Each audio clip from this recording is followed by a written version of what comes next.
welcome to Small Town Big Business, podcast about big businesses happening in small towns throughout the Midwest. So thankful that you've joined us. I am Russell Williams. And I'm Allison Hassler, and we are here today with owner of Harness Digital Marketing, Tom Harness. Thank you so much for being here today. Thanks for having me. It's a pleasure to be with both of you.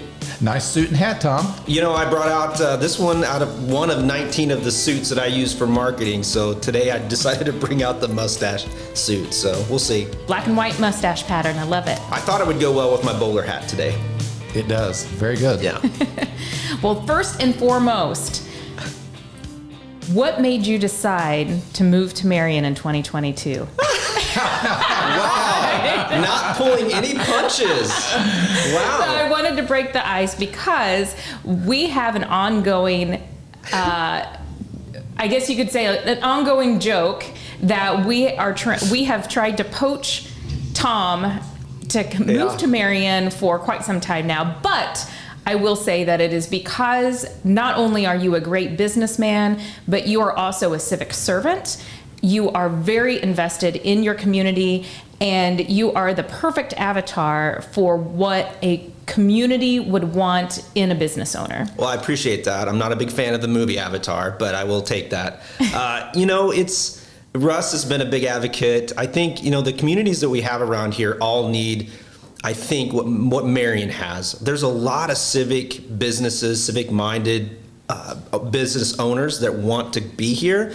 And I'm not ever going to rule out the fact that I would love to have an office or space. But, like I've had many conversations, I think we all know where we're best at. And in Carterville, I think that's where I'm best at. And I've got a lot of work cut out for me. But I think that's where I'm supposed to be. But if I do move, Marion will be at the top of my list. I will tell you that right now. You guys have done a great job of plugging and promoting this area. So yeah, it's just great to be a part, and it's nice to be able to work collectively with other communities throughout Southern Illinois. And Carterville's really close to Marion, Illinois. Yeah, it's literally 12 minutes. Yeah, 12 minutes. So Tom, tell us about Harness Digital Marketing and tell us how it got started. Wow. Well, there's a little bit of a segue of the story. So just for my background, I was former military. I was a satellite communications operator in the U.S. Army for 4.5 years. And when I got out, I decided to go to school, came to Southern Illinois, and started out with computer science and decided, I don't know if I really want to spend the rest of my life in a cubicle.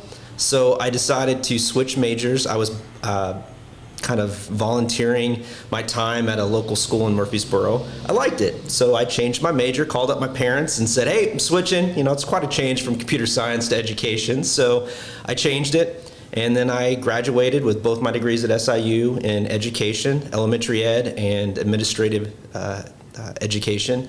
So I did that for 9 years. Taught 5th grade in Heron for 9 years. Excellent. Kindergarten through 8th grade technology classes at Unity Point in Carbondale for 3, which my favorite story about that one is I had kindergarten students doing spreadsheets in Excel. So that was one of my favorite accomplishments of that school, so I can drop the mic on that. I still can't do Excel. Well, that's okay. I remember doing that in about 5th grade, and See? I actually loved it. Yeah, well, you would. I know you would like that, the way your mind works. And then I taught 3 semesters at SIU. So after that, I got a call to have the opportunity to be the chief information officer at Walker's Bluff for 2.5 years. So I got a lot of business experience. And then I took a break and decided, what do I want to do? I think we all have those transitions in our life where we're like, finding ourselves or finding what we want to do. And though I think the path I went on, every one of those things was absolutely important to get me to today where I own a business, whether it's the military experience of not giving up and persistence and adapting and overcoming, to just the foundation of having a business plan, a curriculum, if you will, to make sure that you can continue to evolve your business and keep going, to just, having the real world experience of actually being in a business at that size. Walker's Bluff is huge. So having all that experience kind of, I think, culminated to the point where I am today. And Harness Digital Marketing today has been 11 years and 2 months. So it's been great. And we've had the opportunity to work with probably about 100 different businesses, not only through Southern Illinois, but just throughout the region. We've had clients in Minnesota, Florida, Colorado, just all over. So it's been nice. So we can still have that small town feel here and work with big business. There's your shameless plug. All right. So obviously you're a marketing agency. Can you explain a little bit about what your niche is and what you do on that day-to-day basis for your clients? Yeah. So it's not me. I have a team. I've had the opportunity to work with many amazing digital marketers throughout the 11 years, and currently, I have Crystal Davis and Lindsay Sims. Thank goodness I got her married name, and I didn't give her maiden name. Those two, and then Jody, who is one of our office managers. They've all been great. But what we do for our clients from a day-to-day standpoint is we kind of just focus on social media. That's been our niche. We come up with the content, the branding, we post it, we monitor. We really try to build a brand. I think that's what we've been really trying to work with, and it's hard because in a world of marketing, people want results. If you spend X number of dollars, I need to see X number of dollars coming back, which is there's nothing wrong with that, but there's so much more value in just having a brand where you can just go out and people know your name, your business name, whatever it might be. So I think that's been our niche is social media and branding, just to narrow it down. And people think, oh, it's just an easy job. And when they realize to be able to be consistent, have great customer service, and have great content, which we call the 3 C's at HDM, it's harder than what you think, because most business owners are doing what? Especially small business, they're wearing many, many hats. And they're not being consistent with either one. So I think the marketing has been a game changer, especially social media for small business. So that way we can provide them an opportunity. And it was hard, starting out. It was kind of hard, and in a new medium. Yeah, talk about that. Talk about taking a concept that you probably was passionate about 11 years ago, and how did that get started? I was not passionate about it. No, so here's a story. Literally 3 months before I kind of decided I'm going to go all in and start Harness Digital Marketing, I deleted all my social media accounts. Okay. All of them.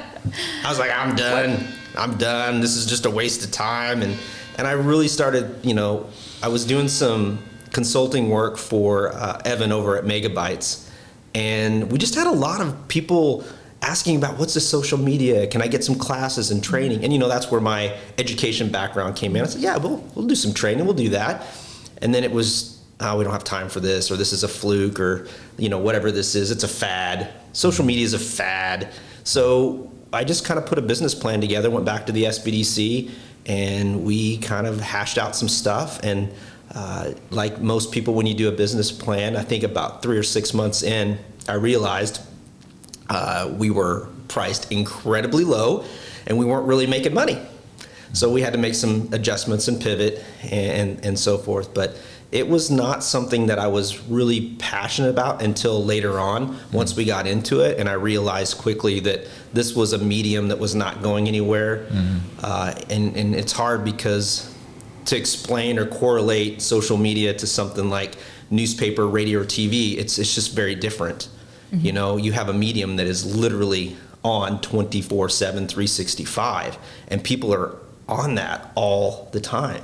I guess the best way to compare it would be when news went 24/7 for the first time, and people had access to news, and they just were like, well, nobody really wants that. And now look, we all want news 24/7, and we consume it 24/7. So I think that might have been the pivot or the foundation for social media way back, is when news kind of went 24/7.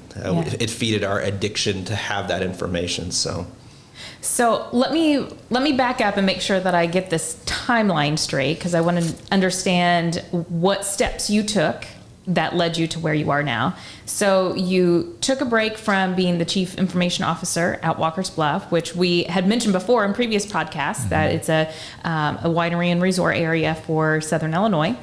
And then you were consulting at Megabytes. Megabytes is a web design IT firm. An IT firm. They do a lot of website design and things like that. So you were doing consultant work there. And were you already thinking about getting into a full-on business for yourself at that time when you were doing that consultant work? No. I I don't know, I can't say like many people, but I didn't have the confidence.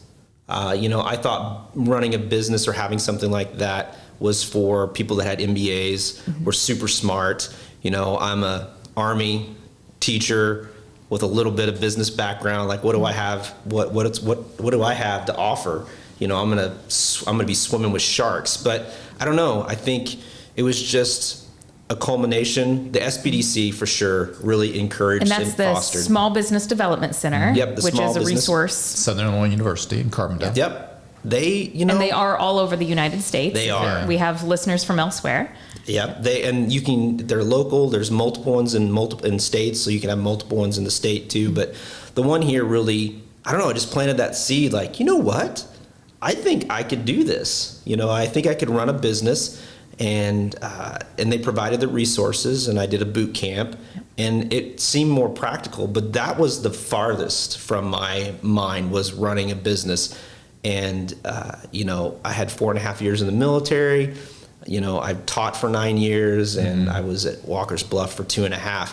So to have a business for 11 years and say this is the longest thing that I've had is kind of weird. Yeah. Especially at 47, because most people my age and are older, they've been in the same position or had maybe 3 jobs. So it was a culmination of a lot of trust and praying and just wondering what should I do? And then I think when I turned 40, everything clicked, and I was like, yeah, this is what I want to do, and I want to use this platform for good. Yeah, but Tom, you've got that mindset that you want to learn and grow. In fact, I don't think I've been to a workshop that you have not also attended.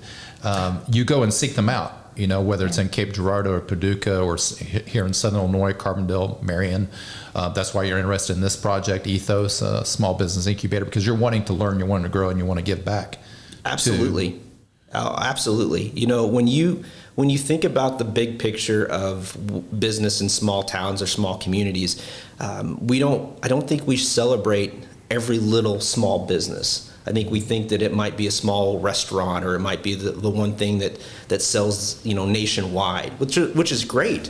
But we have so many businesses out there that are providing, 3 to 4 jobs, or providing a service for a community. And those are the ones that I love to work with, because I want to give them a name. I want to give them a brand. I want them to get out there so they're known. And social media specifically allows a very cost-effective way to do it, more than others. But we all know when you deal with marketing, the more you can get your word out there, the better. And it's across all mediums. If you have the budget and it's the strategy that works well for your business, you utilize all your resources. I try to tell people, it's not always, don't go all in if you don't think that it'll work. For some businesses, that's all they do is social media, and it works. But I don't know if it necessarily works for all mediums. So I want to pull it back to where you were still consulting with Megabytes. Yeah. And this is when I actually had the luxury of meeting you, when you were still in that office, because we were both in Team RWB, Yep. Team Red, White, and Blue, that supports veterans and their families and friends. And so we met when you were still in that office, and then shortly thereafter, that's when you moved to your own office, right? Yep. And your business name, which I think you alluded to a little bit, was different. It was Harness Tech Ed. Okay, so you did start with that education piece. Yeah, we did. Do you want to talk about a little bit that? Yeah. So again, SBDC, to be all in one area like education, and it was just all over the place in Illinois at that time. There was a lot of money funding for IT and education and implementation in schools across the state. So I felt, hey, I have a technology background. I have this. I figured that would be a good pivot for me. And it wasn't you would think it would be a good fit, but it just didn't feel right. And I don't know if I had enough experience at that time to make it work. So when we started to do more of the marketing side, I was like most businesses that think they want to try to find the best name and the best logo.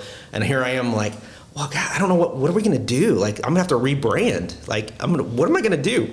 So I give the SBDC credit, because I reached out to them and said, what should we call it? Like, what do I do? And they're like, well, what are you going to do? I said, digital marketing. And they're like, Harness Digital Marketing. And it was like, and that's part of the light bulb going off. And I'm like, oh, Well, yeah. So that's literally, I wish I could take credit, but the SBDC took care of my name. And so we pivoted from that to working with businesses. And that's how it kind of started. But I kept the same logo and kind of the same platform. We just changed out the name, and it worked out perfect. Yeah. And now it's kind of weird having your name attached to the business name, but I like it because it's just, my name's it's not something specific. It's harness, and it works. So it can be an adjective, an action verb. So it's good. But it's not just your name. You mentioned earlier putting yourself out there. Part of the suit, the hat, some of service is to get out there and let people see you, get to know you, build a relationship, and you're excellent at it. Thanks, man. Yeah, you did a great job. I appreciate that. So what is your favorite part about being a small business owner? Man, I thought about that when I had that list of questions, and I like having a team. And I know you can relate to this a little bit. When I got out of the military and I started what we call civilian life, I don't really call it, I've been out so long, I wanted what I had in the military. I wanted that teamwork. I wanted that camaraderie. I wanted that when you're thrown in a situation, doesn't matter what your personality is, what you do or you don't, you guys are there. Men, women, yellow, red, black and white, everybody works together. And I really did have that. And don't get me wrong, you still have problems and you still have officers that you don't like and all that good stuff, the real world stuff. But when I got out, I really missed that. And I think that was one of the seeds that was planted for me, that maybe someday I would have my own business, because that's what I wanted to create. So when I created my own business, that's what I wanted. I wanted, our team to be a team. I wanted everybody to be a part of something. And I think that that's something that a lot of millennials and younger people really want. So that was one of the things I wanted to do, that leadership component, to grow people. I wanted to give them an opportunity to have jobs they didn't normally have in Southern Illinois, and I wanted to be able to grow them. And we've had people that have gone on to bigger agencies, they've started their own business, to finding their real passion by marketing for another business. Those things are all great for me. I love that. That's one component. And then the other is just connecting with the businesses and giving them a voice, the small business a voice, and working with that. And sometimes it's a challenge, like any job. I think social media is not a dream job by any means. Those that are in the industry know that.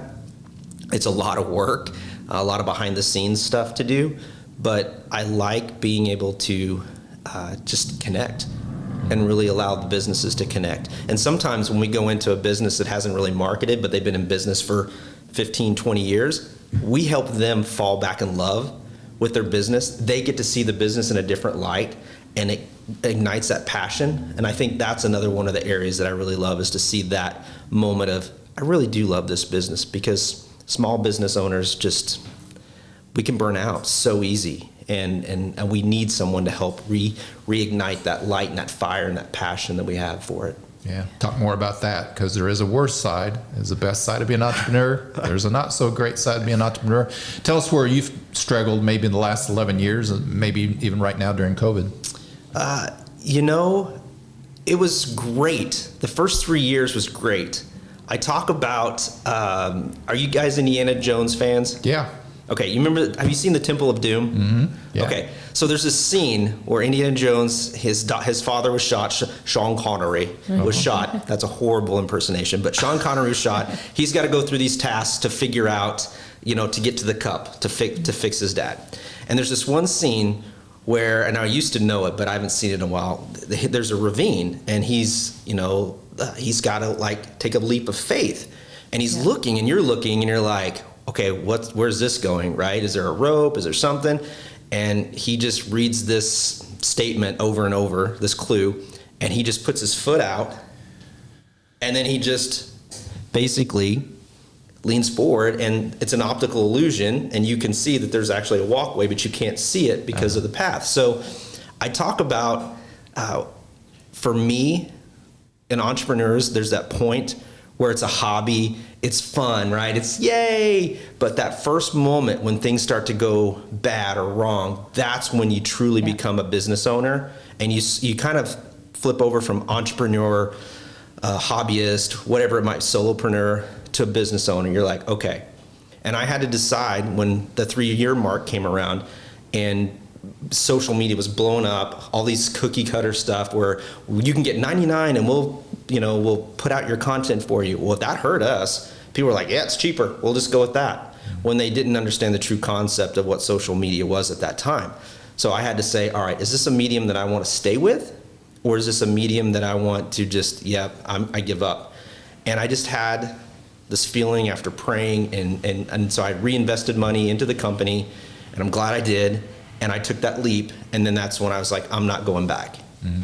Like anything that comes my way, it's back to military mode, solution. Mm-hmm. I'm not gonna, this isn't a hobby, I'm all in. So that was a struggle to like fight, because it's easy, and that's also the time when you get job offers, right? Yep. Hey, well, 3 figures, whatever it might be. And you're like, okay. But I'm glad that like I said, I'm glad I took that leap. And I think that was a pivotal point. And I think the only other struggle that I've had, it's just building patience. I think patience, I could sum all of it up under patience of new clients, growth, being able to adapt and change. It's not, here's social media, and this is how we're going to do it for 50 years or whatever, right?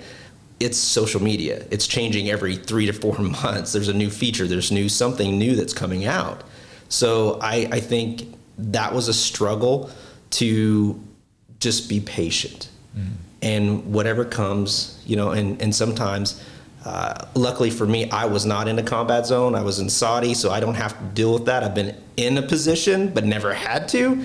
But I will tell you, from what I hear from my friends, and it might be a horrible comparison, but I think sometimes we're thrown into a combat zone every day as a business owner, and we have to come up with the solutions, and we have to figure out how to navigate that to either win the war that day, or if you're lucky, you win just the battle. So, I mean, it's hard. Mm-hmm. And having support is important too. And luckily for me, I've surrounded myself with great people that always are honest and let me know what's going on and root me on. We all need that. Yeah. That's awesome. I want to go to personal branding, because you take the cake on personal branding. You have done very well with that. I think anybody that even doesn't know you knows who you are and what you do, because you have branded yourself as a civic leader, a marketer, a person that wears wild suits, and a person that loves his veteran community and tries to serve that well. I want to talk about personal branding in a way that what ways would you say to other small business owners that maybe say, oh, well, I want you to help me with my brand, but I personally don't want to be the face of it. Every day. I'm sure you get that a lot. All the time. You have to own the business. And when I say that, own the business means you. We live in a very, and I don't mean this in a bad way, prideful community area where people just, they want to, I don't want this to be about me. And that's noble, and it's respectful, and I have no problem with that. But I ask this question sometimes of business owners: what are you willing to do to help your business be successful? What is tell me what you're not willing to do. What is it that you will do and what you won't do? And a lot of the times, when they say, well, I don't want to be in the front, or I don't want to be a front man or a front woman, I say, so you're saying that you have limits. So if you don't want your business to be successful because you won't be willing to do this. When you put it in words that they understand, you're like, so you're not willing to market and stand by your business. That's where you stop. Yes or no? And then they start to think about that. And I think that our society has really made it, especially social media, about, self-indulgent, and it's like selfies, and that's what they think social media is about. And I try to tell them that it's more about their passion. It's about sharing your love of your business. Because if you love your business so much that you're willing to put your name and your photo to it, why would someone else not? right? Yeah. And I think that some of the people that you've even had on your show have grasped that concept. They understand that. And then the other hard part about that is, well, nobody wants to know about me. I don't have anything to offer. And we all do. We all have passions. We all have things that really spark a light in us. And I think sharing that with not only your employees or your team, but with the community that you work in is so important. So we have to get over that fear. And then once we do that, you have to let them have fun. Like, I believe, and I firmly believe this, you got to have fun when you do business. It can't all be birds and chirping birds and rainbows and puppy dogs and rainbow Skittles. I get that. But if you don't have fun with it, what's the point? If you're always serious about it. And it's a little bit different because, I'm in marketing and you can have fun and be creative. But I really believe in any industry, you really can. I have friends in the funeral industry, and I know that's the most darkest, but there's times that they love their job and they have fun. You're like, well, that can't be. They do.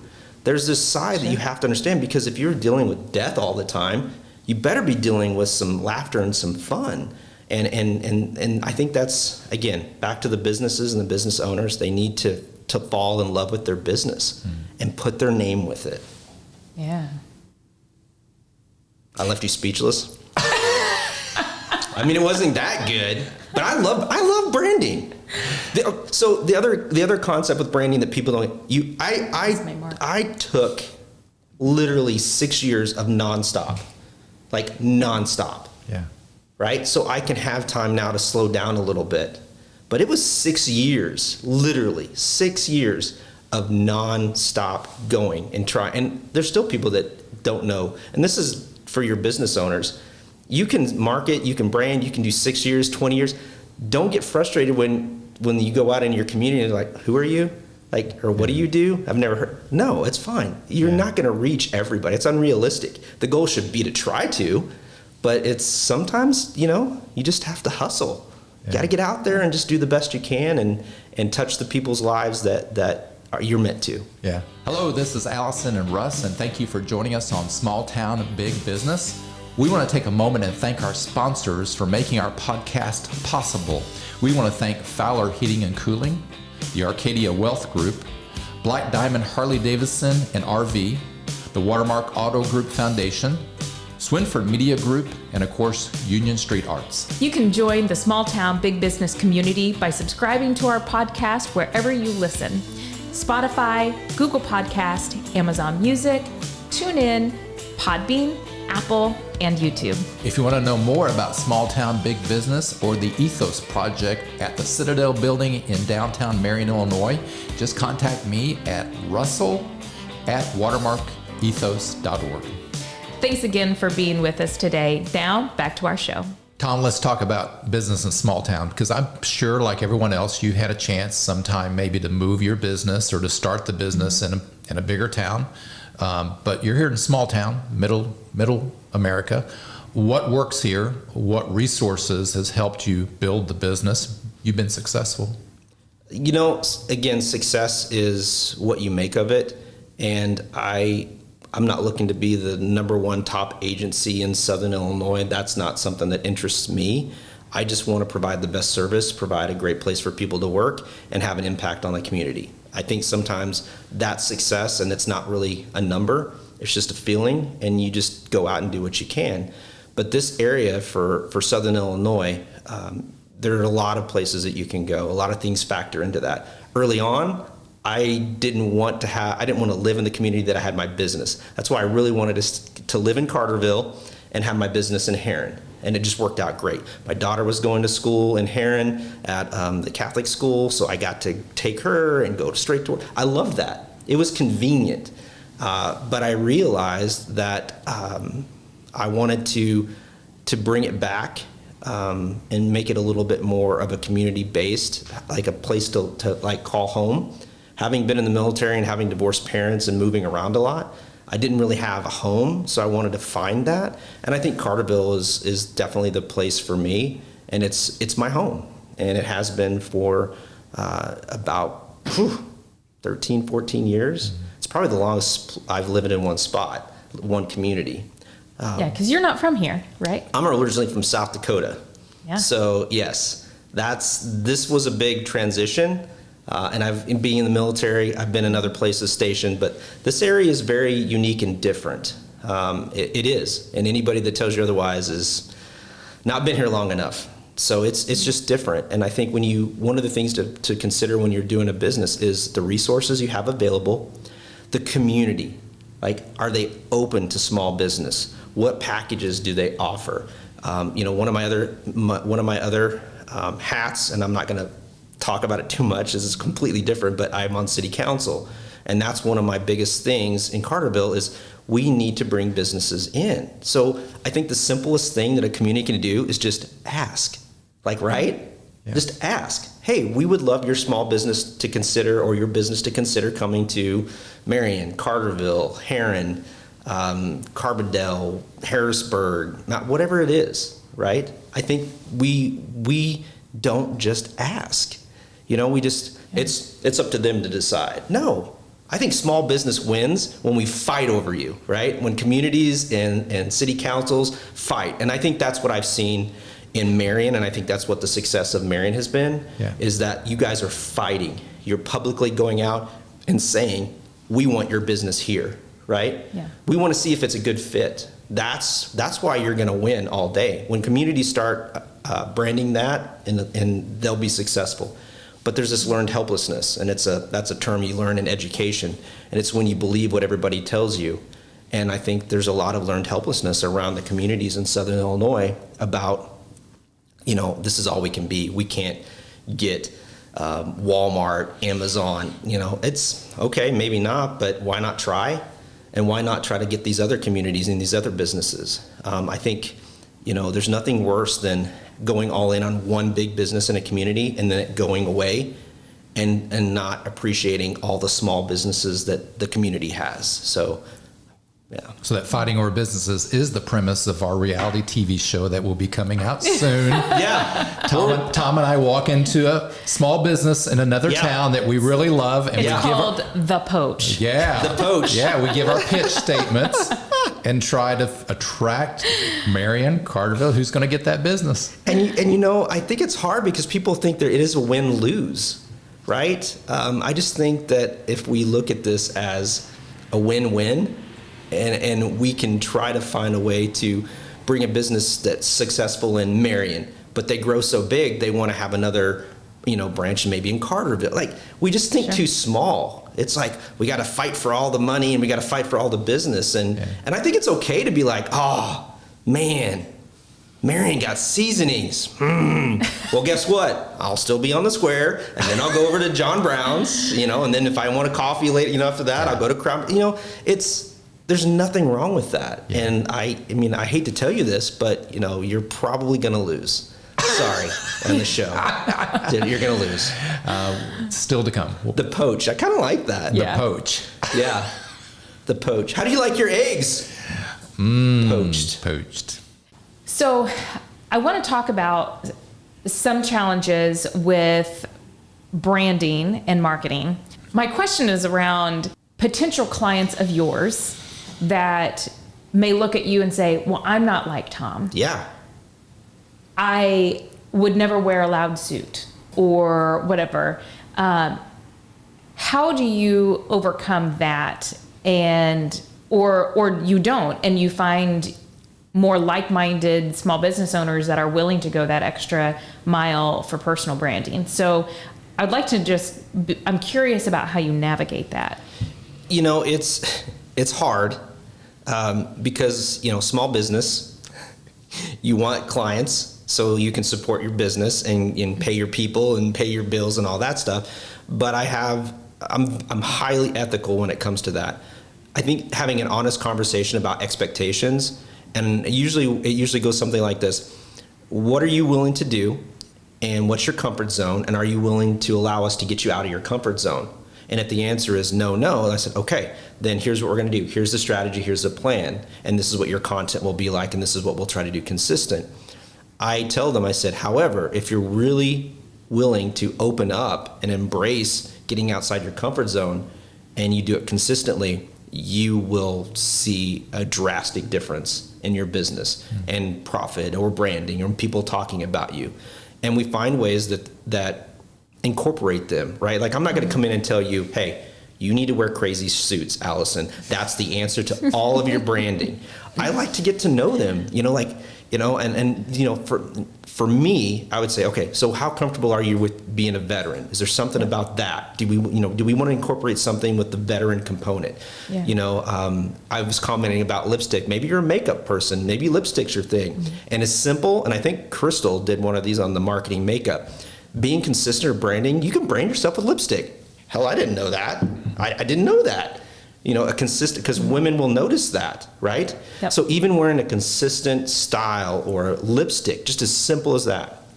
I've tried it. It hasn't worked for me at all You yet. just haven't found the right shade. I'm trying. Okay, nice plug. Watch Marketing Makeup Mondays with Crystal Davis, and she will help you find the right shade. Excellent. She is amazing. She is good. But I think you've got to you can't sell something and say, you're this, right? You need to wear this hat. You need to do this. It's just, it's personal. Some people like to run, they like to do biking. I'm trying to think of all the clients that we have that we try to incorporate those things because one, it humanizes them, and it also helps the business become humanized and not so selly all the time. Because we really, in essence, we buy from other people. Mm-hmm. A lot of times we don't buy products unless we have to.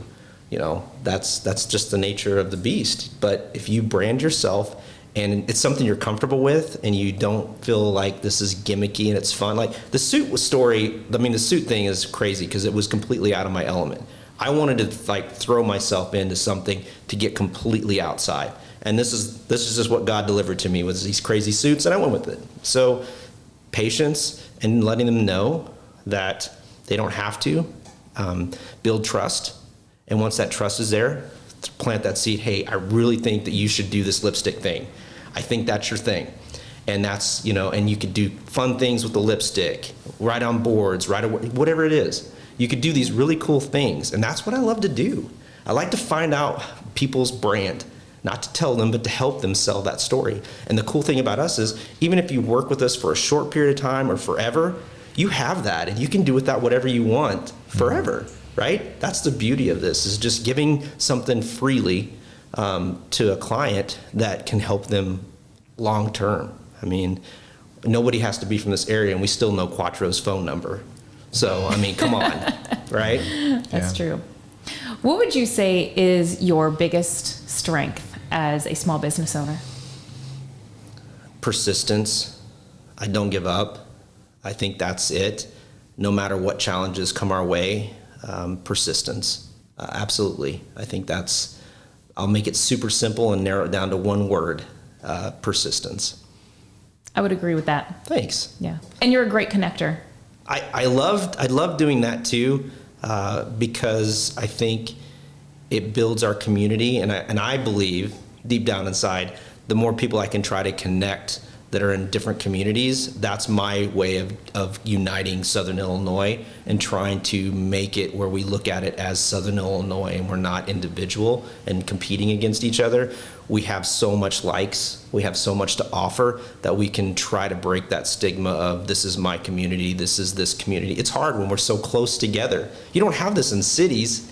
Everybody's from St. Louis, Chicago. There's suburbs, of course, but there's still we're Southern Illinois.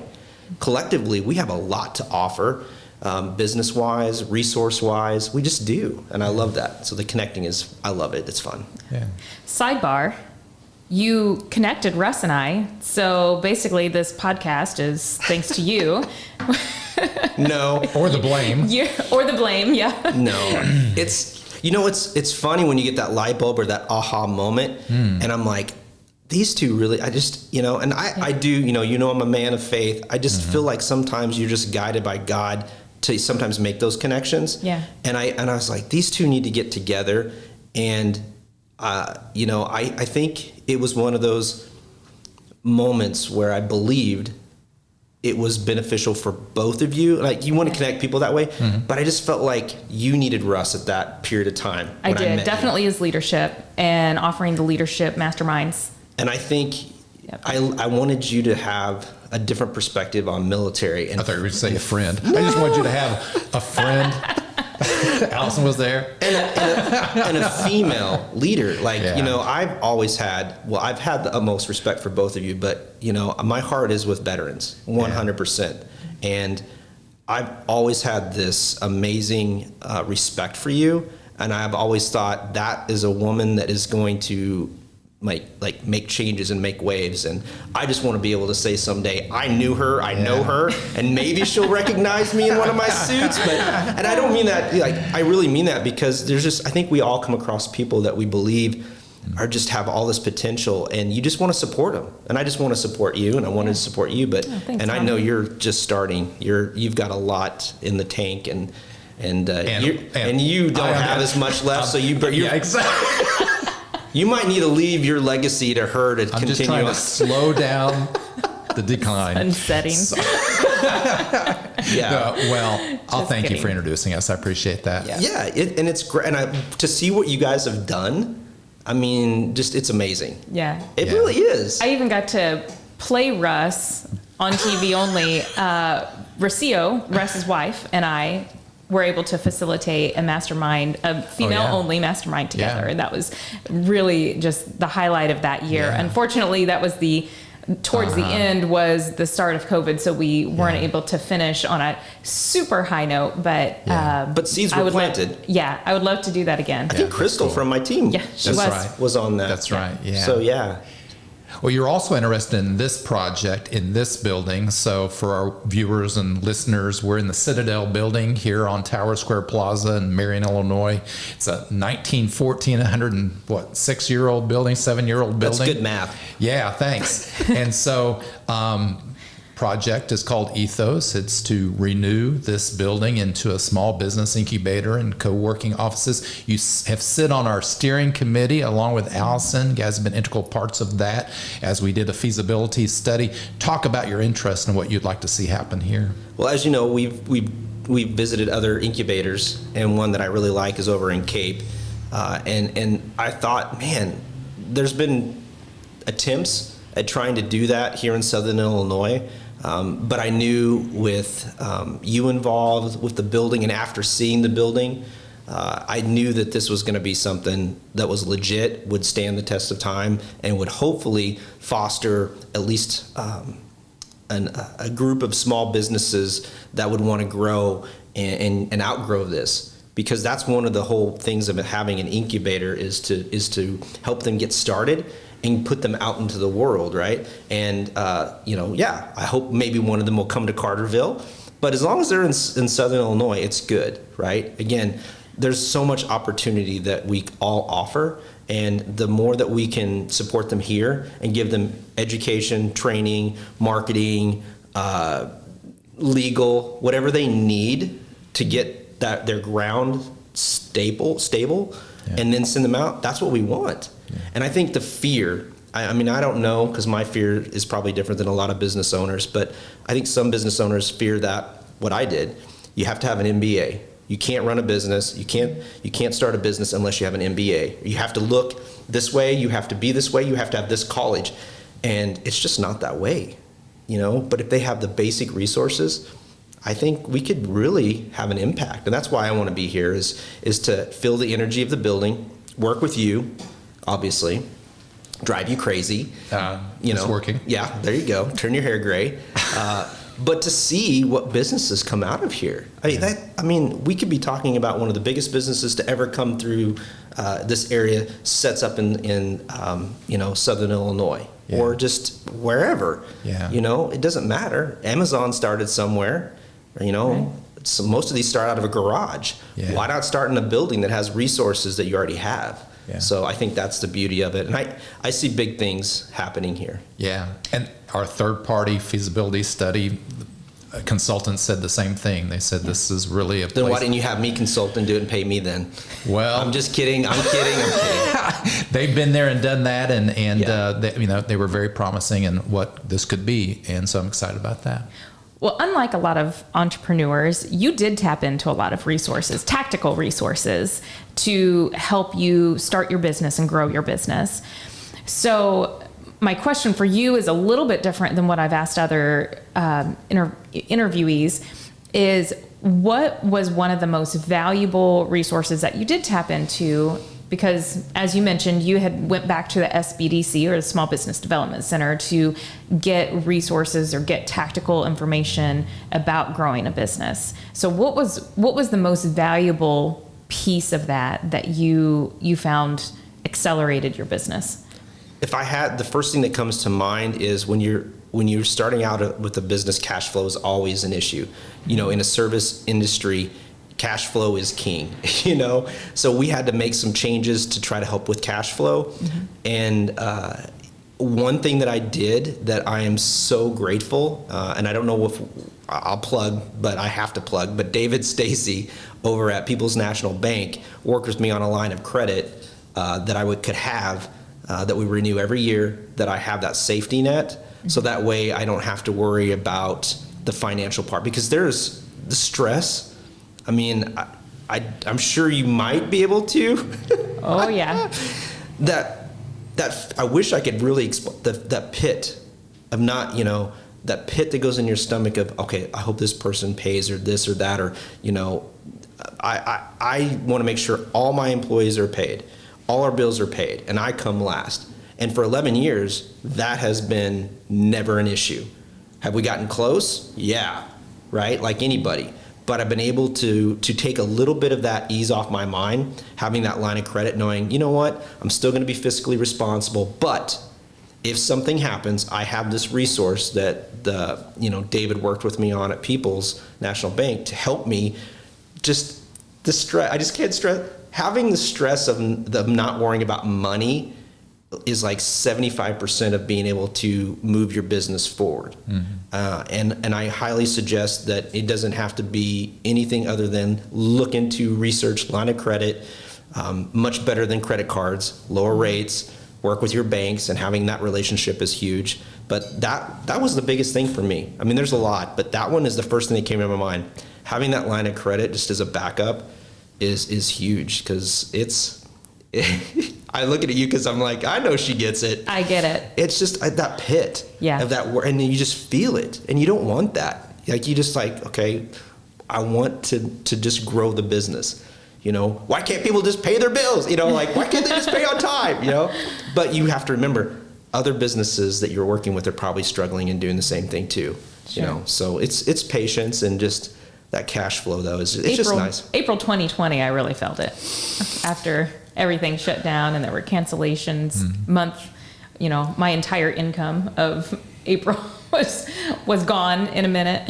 And sometimes we're not, as business owners, we're not always open and honest about that. It's like, so how's business? And you're like, oh, it's great, everything's fine, right? And you're like, everything's fine, it's all fine. No, it's not. And there's that pressure to always have that everything's great and everything's going fine, and it's hard. In your industry, I can absolutely see that, but I've also heard from a lot of people in your industry that now it's like people are making up for that. Yeah. And so now you might have had a down year, but now you're like twice as much as the previous year. So it just, if you're patient mm-hmm. and you have that cash flow, or you have a line of credit to help you get through it, it's nice. Yeah. So if you were sitting here with a cup of coffee with a person that has an idea for a business and they have not moved forward with their entrepreneurial plans, what advice would you give them? I would have an open and honest conversation first. I am not the person to come to if you want me to tell you what you want to hear. I'm just not like that. I will have an honest conversation with them. Do you have a business plan? How are you going to get through this? Are you going to be working another job and doing this? Tell me why you think this why you think this business idea is worth your time, your hair, your stress, your grief, your joys, your successes. Why? I think having an honest conversation. I mean, I've met people that they weren't in it, and you just kind of tell them that, I don't know. And then you have the ones, and these happen more often than not. They're scared, they're nervous, but they have a great idea. they're hardworking, and you know that they will put the time and effort in. And I think when you know that, you just encourage that and say, well, where's your biggest fear? Let's attack that fear. What can we do to ease that mind? And we just start checking off the list. And then it's basically, okay, so you have no reason to not start this, right? Well, I'm still scared. Yeah, that's good. Be scared. And have resources, have opportunities. I think what I hope this building will ease some of that fear for a lot of those businesses or business owners. And I want them to know, especially veteran-owned businesses, you have the best chance of survival because you're not going to quit. You're going to adapt. You're going to use those key components that you learned in basic training, in your AIT, whatever it was. If you were in combat, use those skills as a plus, as a win. Those are the people that I can connect with, and I think just being realistic and honest with them and letting them know, you know what, maybe this isn't the time, but if you get the business plan, you look at some of these other things, then maybe it's time to move forward. And the other thing I would say, have an open and honest conversation about your personal life, if they're willing to do that. Like how sturdy, how strong is your personal life? Are you solid, right? Are you able to handle the ups and downs? Are you able to handle family life, have that balance? Because there's no such thing as work-life balance. What I love that you do great, you've done what a lot of people, and you probably learned this, you just incorporate. She's got slave labor. Her kids actually work and they do stuff, right?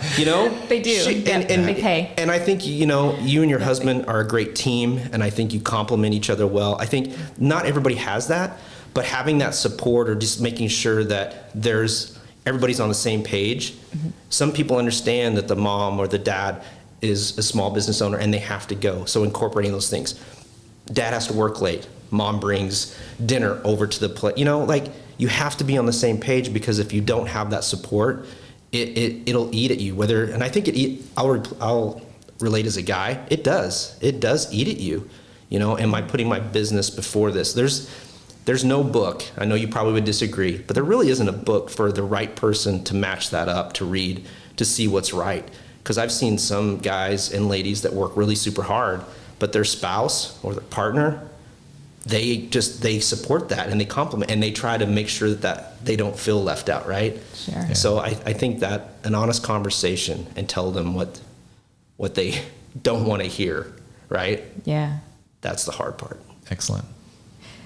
Do you have any additional advice for somebody that would want to start in a small town or any of our towns, Carterville, Marion, Southern Illinois, or a small town somewhere else in the Midwest, and they feel like there's not, for whatever reason or whatever industry, and maybe we can just speak on marketing because that's what you do, they feel like there's not enough there. So whether that's not enough clients, not enough resources, what would you say to that?